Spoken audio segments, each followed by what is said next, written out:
when we talk about a complete family, what is a picture which comes to our mind?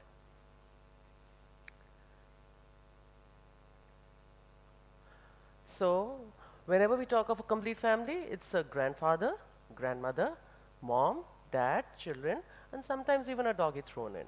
So what kind of a picture is it? You know, it's a happy picture, it's full of love, and it shows contentment. And you know, whenever we see a picture like this, we all break into a smile. But what if I was to take something away, a part of the snapshot away? So what if I was to take the grandparents away? What if I was to take the father away? Does this still show the same feeling? Does it still show the same happiness? Does it still show the same contentment?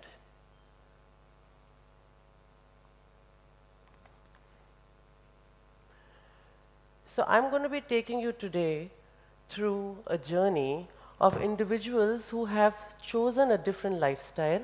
They all want to have families, however, they want to do it on their own way. They want to adopt and have their own families. Usually, a life of a single parent starts on its journey between 30s and 40s. The circumstances are different. The choices are different. However, the desire to have a family of your own is something which is common to all of them. It's an overwhelming desire, a longing to have a family, longing to have children. However, the need to marry may not be there. So what happens? So from the word go, from the day they start thinking about even considering a different lifestyle like this, there are challenges. There are challenges galore. And these challenges are different in nature. We have challenges which are, you know, to do with society. It is to do with the culture we have. Basically, you know, a lot of times it's assumptions that are taken that, you know, he or she hasn't married. Maybe there's something wrong with them. You know, pitiful glances, sniggers, then God comes into the picture because God never intended us to live this way. Then whose children are these? Where did they come from? Whose blood runs in their veins? Then the caste, then the creed, then the class. All these factors are very much part of the hurdles which one would cross again and again from different people. Then we have what is the systemic or the bureaucratic challenges. Here it is to do with the adoption process. You would be shocked to know that the children, if you were to go to the agencies and ask them, they would say there are not enough children who have been cleared. I repeat, cleared for adoption, whatever that means. So sometimes it takes as long as 2.5, 3 years to adopt a child. Then there is the legal system. There are numerous visits to the court. There's a backlog. You have to get adoption deeds done, and you have to keep going again and again for your work to be done. Again, it gets stretched to about a year, maybe sometimes 1.5 years. Then we have what is called the preference. You know, you go to agencies, some agencies will not entertain your application if you're single and if you're not married, if you don't have a wife or a husband. And there are certain agencies who will give preference to couple adoptions than single adoptions. But these have been happening over time, bigger cities, smaller cities, everywhere this happens. But the most important and the most difficult hurdle or a challenge, which is the biggest, I feel, is that of which is personal in nature. You know, this is to do with what I believe myself to be, what my beliefs are, what my ideologies are, and I think that as long as I believe what I want, it will happen. And as we dither over, as we keep going over, yes, no, maybe, should I do this, should I not do that, we think of three main questions across the counter, all single parents, whether men or women. First, is adoption the prerogative of only the rich and the famous, only the actor, the actresses, or is it available to the common person? B, is the system pushing me into doing it illegally because it's just taking too long? C, that would I have to give in to the tradition and the norm and kill my dream just because it's never been challenged before? But whatever it is, however severe the doubts may be, once the decision is taken to do it, then it's the most enlightening, it's the most empowering, and it's the most beautiful thought ever. So certain changes have been seen in our,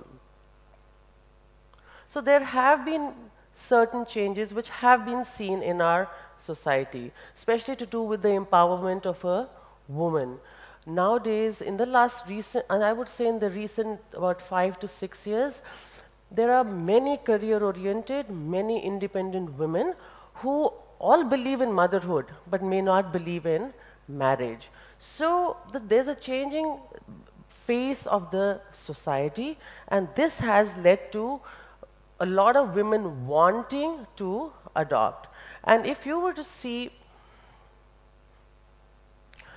now if you were to see, even the stats show, from 2011 to 2014, in Delhi itself, the shift very, very minor. There were only 39 single women adoptions, and there were only 13 single men adoptions, as compared to only single digits, as compared to 0 single father adoptions.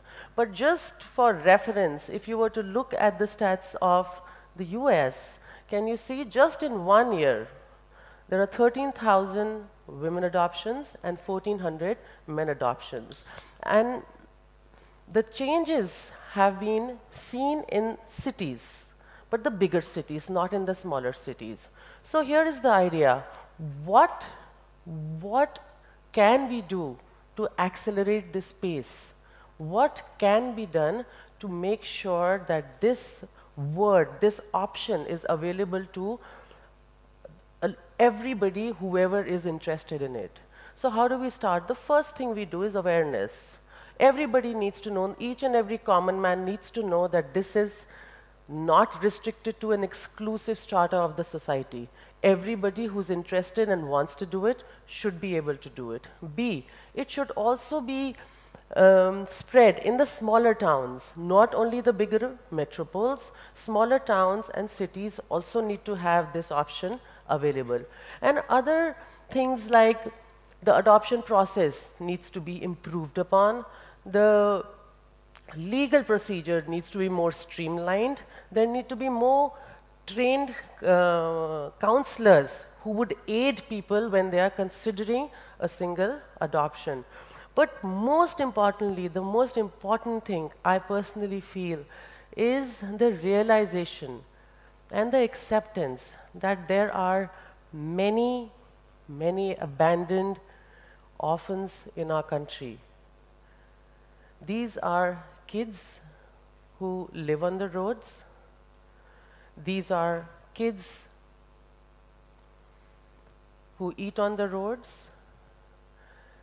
These are kids who may have a roof over their head, however, their hearts are hollow. These are kids who are lonely in a crowd. These are kids who live in pitiful conditions in orphanages, which if you were to see, you may start crying. So staggering numbers. This is India.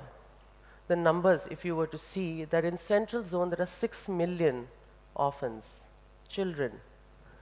East 5.20, South 3.47, North 2.70, and West 2 million. these are the numbers of children who are orphans in our country. But wait a minute.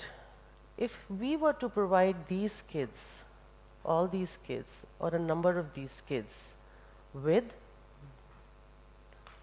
an environment to learn in, an environment to gain self-confidence, self-boost, an environment to have the funnies and the laughs and the jokes, an environment to follow their passions, an environment to experience different walks of life, an environment to call someone their own sibling, an environment which has a loving, happy family of cousins, aunts, and uncles. Isn't that a fab idea? Isn't that something worth thinking about? Because ultimately, it's the love which makes the world go round. It is the love for that child, it is the love for that children, for their smile, for their unconditional acceptance of who you are, whatever you may be. Nothing can beat that. So here is what I have to say. Go for your dreams. You know, it's time to start living and not merely existing. It's time to change the rules because these rules make us happy.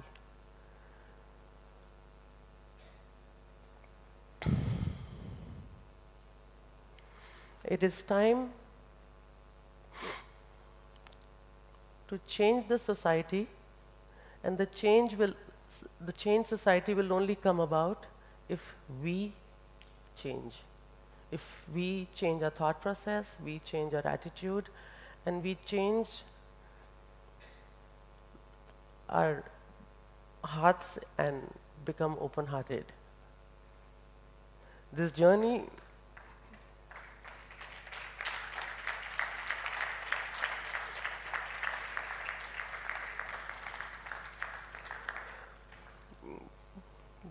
you just heard is mine.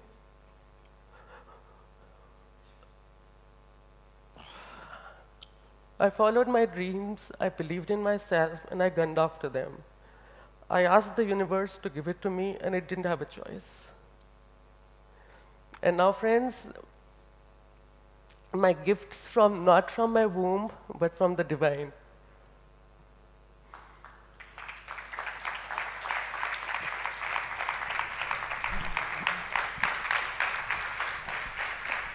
My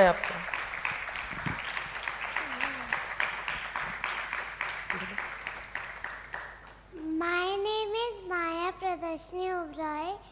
I am 6 years old. My name is Geet Oberoi. I am 9 years old. My Geet Mama is my mama. Geet Mama is my papa, and we love her. We are a happy family. Thank you.